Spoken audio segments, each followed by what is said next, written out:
Ya, kembali lagi di video pelajaran logaritma. Kita sudah bahas dua sifat ya. Sekarang saya akan bahas sifat yang ketiga. Kalau di buku urutannya belum tentu seperti ini ya. Belum tentu seperti ini. Saya sebenarnya ingin memangkas biar kalian tidak terlalu banyak menghafal. Sebenarnya tidak perlu dihafal ya.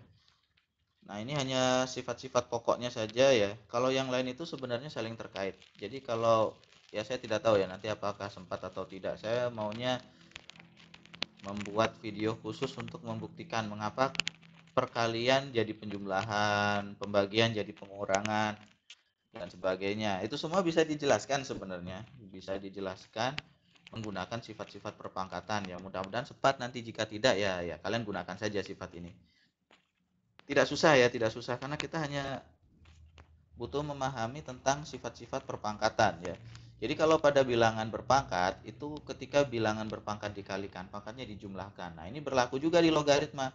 Dua bilangan berpangkat dikalikan, pangkatnya dijumlahkan. Nah, ini juga logaritma seperti itu, perkalian jadi penjumlahan. Jadi awalnya dari sana sebenarnya. Nah,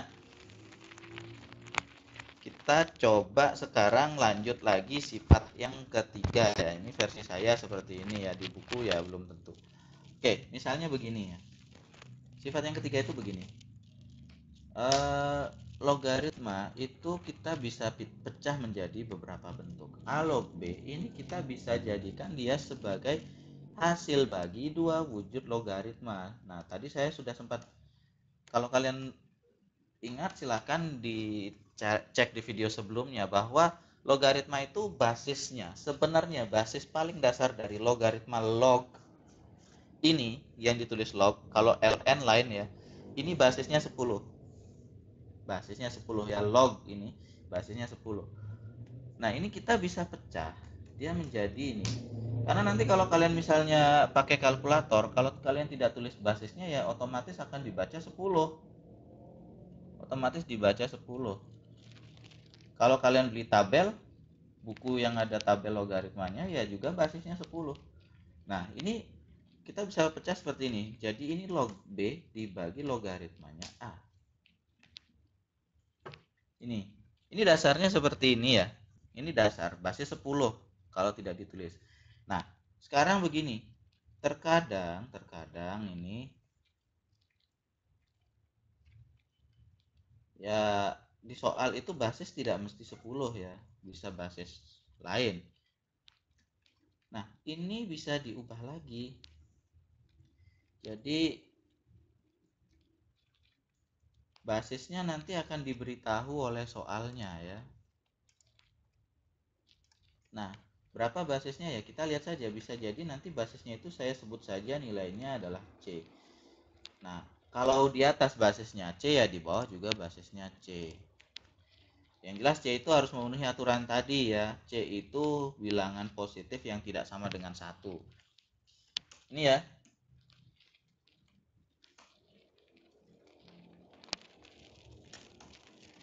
Nah, saya akan berikan contoh seperti contoh ya. Langsung saja kita pakai contoh.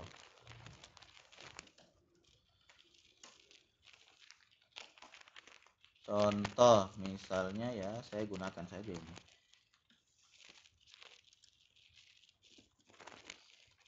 Ya, misalnya 15 logaritma 25.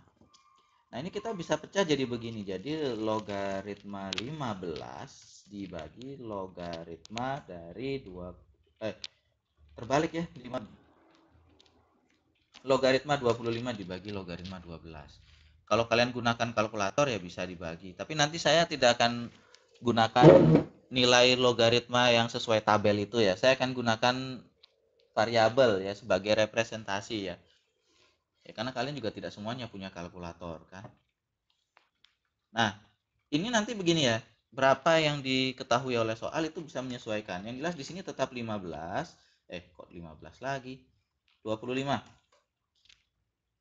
Ini nanti 15. Nah, berapa basis yang ada di soal?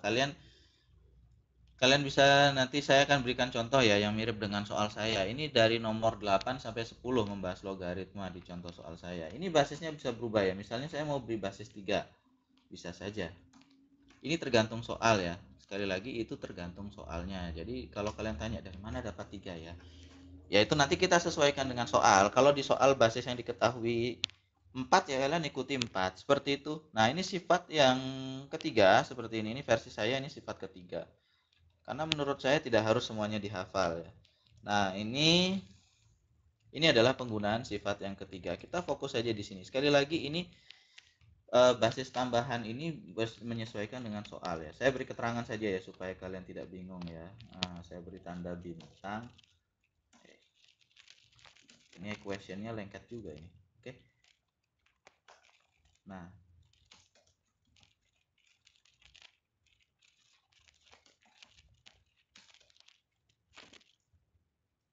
ya basis dapat disesuaikan dengan informasi soal yang diketahui ya.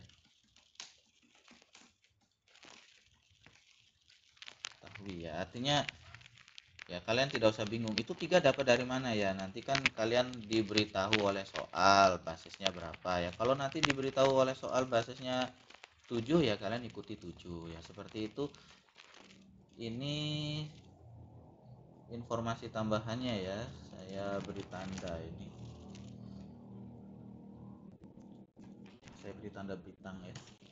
Kok tidak tahu ini.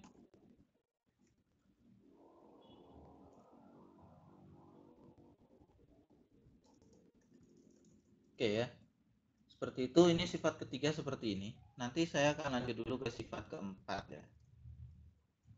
Sekali lagi videonya pendek-pendek tetapi banyak ya. Basis dapat disesuaikan dengan informasi soal yang diketahui. Oke, kita cukupkan dulu ini video saya yang keberapa ini ya, kelima kalau tidak salah. Nah, nanti untuk sifat yang keempat kita bahas di video yang lain ya.